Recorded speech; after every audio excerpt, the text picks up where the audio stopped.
Hi guys, tignan nyo tong tong bulaklak, ang ganda 'di ba? Dito sa may labas ng aming gate. Yan.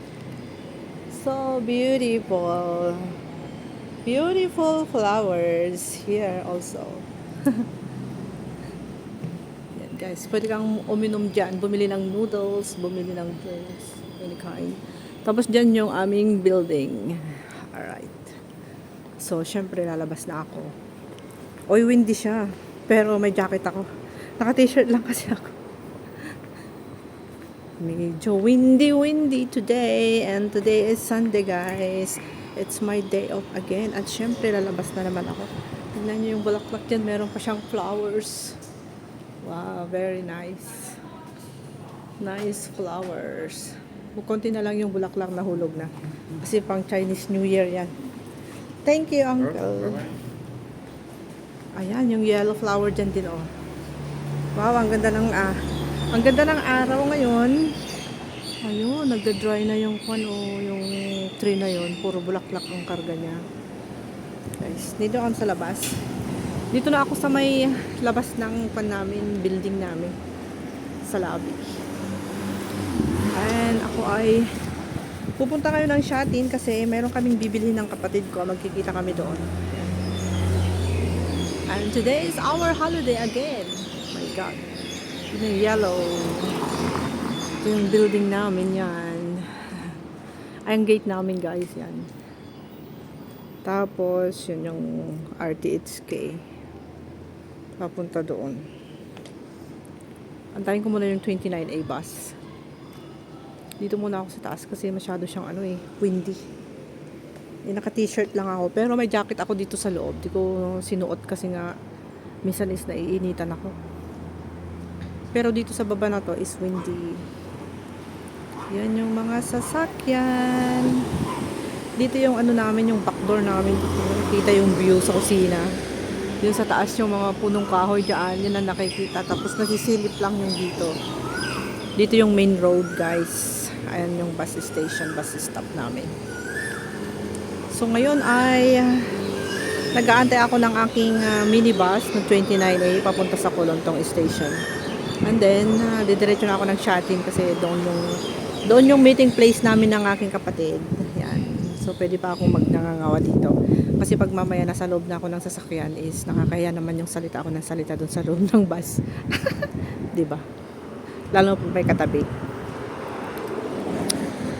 Habang nag-aantay ako ng minibus, ayan, nag-video muna tayo para tayo ay may upload kay YT. Yan, para magkaroon tayo ng revenue na 1 cent. Diba? Sayang yung 1 cent. Guys, malay mo, gagawin ni YouTube na $1. $1. Yung 1 cent, gagawin niyang 0.00. Yeah. Diba? Kaya sipagan lang natin mag-upload ng mga long form videos. Oh, ang ganda naman ng sasakyan na yan. Kakaiba yung kulay guys. So, wow. So cute. Kakaiba yung kulay niya. Parang orange peach na hindi maintindihan. Ayan, si Uncle nagde-deliver ng parcel. Ayan, door to door. Siya yung nag-deliver ng parcel ko kahapon. May parcel ako kahapon. Ang gaganda yung mga order ko guys. Dumating yung mga underwear ko, ang gaganda as in. Yung mga seamless na underwear, panty at saka bra ko, ang gaganda. Satisfied ako dun sa sa dumating na order ko sa Taobao. Ayun, umorder kayo dun guys, is mura. Pag nakachamba naman kayo, piliin nyo lang yung wag masyado namang pinaka-cheap. Yung medyo lang, nasa middle yung price niya para sa ganun is maganda siya. Makapal. Iba-ibang klase kasi yun eh. Iba-ibang presyo, iba-ibang klase. Pero may mga malinipis. Meron din yung magagandang quality. Kaya kailangan naka-base yun sa price. Pag yung pinakamababa, yung in the middle, tignan nyo lahat. Mamili kayong mabuti. Ayun, makakapili kayo ng magaganda. Ito sa inyo. Ang yellow flower, wala na siyang Wala na siyang leaves, all flowers, no leaves anymore. And now is spring summer. Spring summer is coming here in Hong Kong now. Winter is finished. No more winter, guys. Ayan yung 29A bus ko. Yan, baba na ako. Baka mamaya madapa pa ako. 29A bus. Right. Or AT. Dito tayo para. Okay. So, ayan na yung bus ng bahay namin. 1 Mayfair. Nakasakay ako.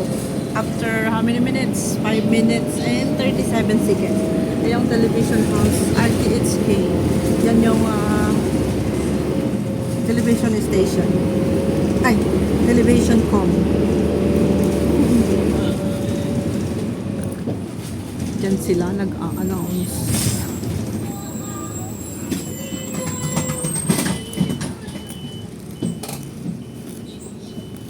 May music si Uncle dito sa sasakyan. Sabi ko na, ano ko na lang, i-mute ko na lang yung video ko pag ano. Baka mamaya is ayaw na yan. Yung YT.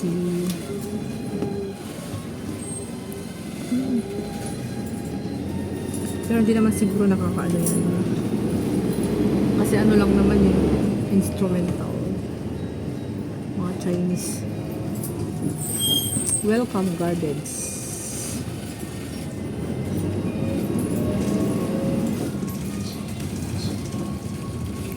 Kailangan makompleto ko na yung upload ko ngayong March, yung 1 month na ano, na long form videos ko, guys.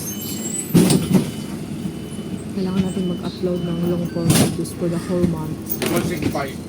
And kailangan din natin i-delete yung mga long form videos natin na madami doon sa gallery kasi mapupuno siya pag hindi mo dinidikit. Kaya ang ginagawa ko, pag dumating ako ng gabi, araw-araw ako nag-upload ng mga long form videos ko. Tapos naka-premiere lang sila for 1 month na by schedule na yun. Para ma-delete ko bago maglinggo, kailangan ma-delete ko ulit yung mga yun kasi pag hindi ko ma-delete, mapupuno yung gallery ko. Ganon yung ginagawa ko, guys. Pati yung aking mga shorts videos, napakadami dito.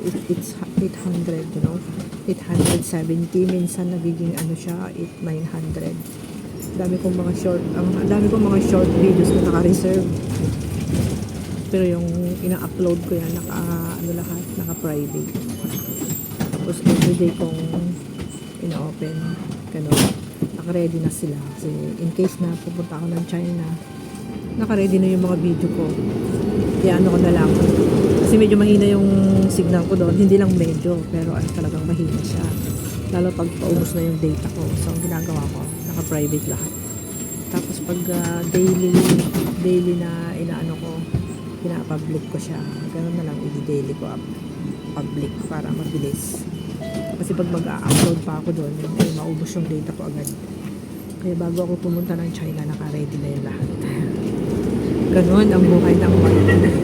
Lalo pag yung pinapapunta ka sa ibang lugar tulad ng China, mahina yung signal.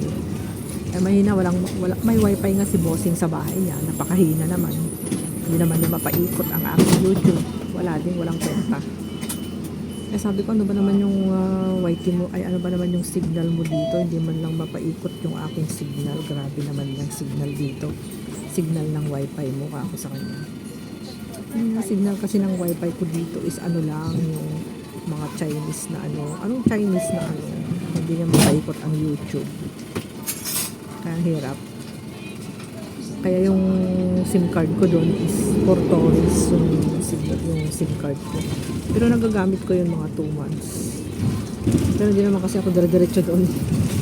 Mga pinakamatagal ko doon 5 days. 5 days, ganun. Monday to Friday. Kailangan ko umuwi ng Friday kasi di off ko ng linggo. Wala naman akong gagawin doon ng Sabado at Linggo. Siyempre, hindi naman niya ako pwedeng pag-di open doon. Anong gagawin ko doon? Mag-day off. Hindi ako makalabas. Wala akong kaibigan. Tsaka ang hirap ng doon. Ang hirap ng pag bumili ka is lahat i-WeChat at tsaka Alipay. Kaya ako'y nabuhay ako doon. Tsaka hindi naman kasi ako doon talaga. Pinapapunta lang ako doon, maglinis ng bahay niya. Konti lang naman yung lilinisan, maliit lang yung bahay. Malaki din yung bahay pero kasi nga walang bata. Kaya konti lang yung lilinisan. May 2 pusa lang doon. Yung kalaro ko sa umaga pag gising ko. Habang ako nagbe-breakfast, sila yung mga kalaro ko. Tapos gigising naman siya is alas 2. Kung wala siyang meeting sa office, pinakamaagang gising niya is alas 10. Ganyan. Hindi rin kumakain ng breakfast, hindi rin kumakain ng dinner, ay ng lunch. Dinner lang yung kain niya. Sanay na siya, once a day lang siya kumakain. Hindi tulad natin na, ko, rice a day, meron pang merienda. Kumpleto, no? Yung mga nasa bahay, may breakfast, may lunch, may dinner, meron pang merienda sa umaga, tsaka tanghali, no? Pero yung mga mayayaman, minsan lang kumain. Pero yung mga mahihirap na tulad ko, ilang beses kumain, may pamerienda pa.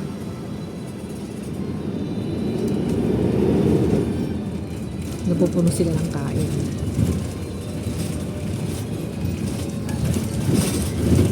Okay lang yun. Kumain ka ng maraming beses sa isang araw ng pamerienda pa, basta marami kang pagbili. May naamoy ako, amoy sibuyas. Amoy ulam. Nangangamoy yung amoy ulam. May nagbaon dito sa sasakyan. Nagutom tuloy ako.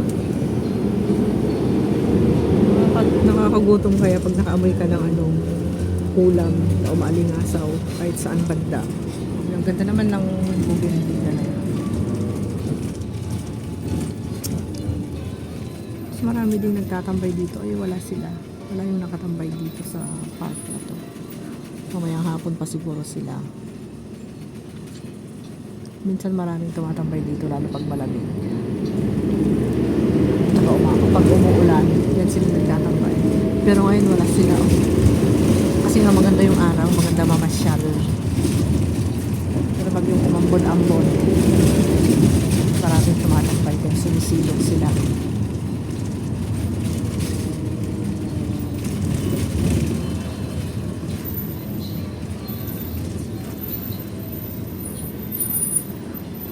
Nandito ako ngayon sa Baskers.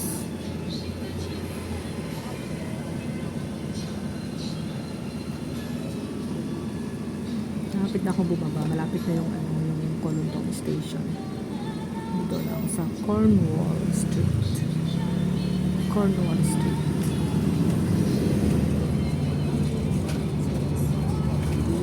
Siyempre yung dating daan ko lagi. Colondong Station is my station. Dito ako malapit sa lahat. Malapit din yung Lokpo kaya.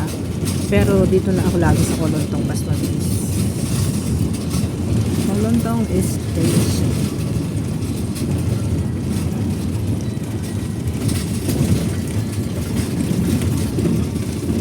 Somerset. Ayan, dito na kami guys. It's sunny day. Mainit na yun. It's hot day. It's hot day.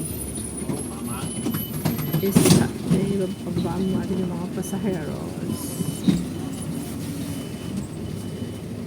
Bababa ang mga pasaheros. At syempre, bababa rin ako. Ayan, ang init. Dito tayo dadaan ako dito.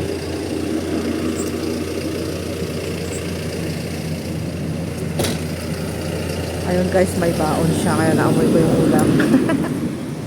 Naamoy ko yung ulam niya eh. So dito muna ako guys, tapusin ko lang yung aking video bago ako pumasok sa MTR. Ayan, yung Colon True Light Middle School. Yung malaki na yan. So, doon ako nang galing. Ayun yung bundok na nakikita sa may kusina namin pag ako'y nagla-live. Yung kapiranggot niya nandito sa gilid. Umikot lang ako doon, galing ako doon, pag ganyan. Yan. So, andito ako ngayon sa Colondong Station. Ayan yung Festival Walk, as usual, Festival Walk. Yan, yung crossing, bago ka pumasok sa loob ng MTR ng Colondong Station. Thank you guys! Have a nice day! Bye! Bye for now. See you again next time. God bless. Thank you so much for watching my premiere. Bye!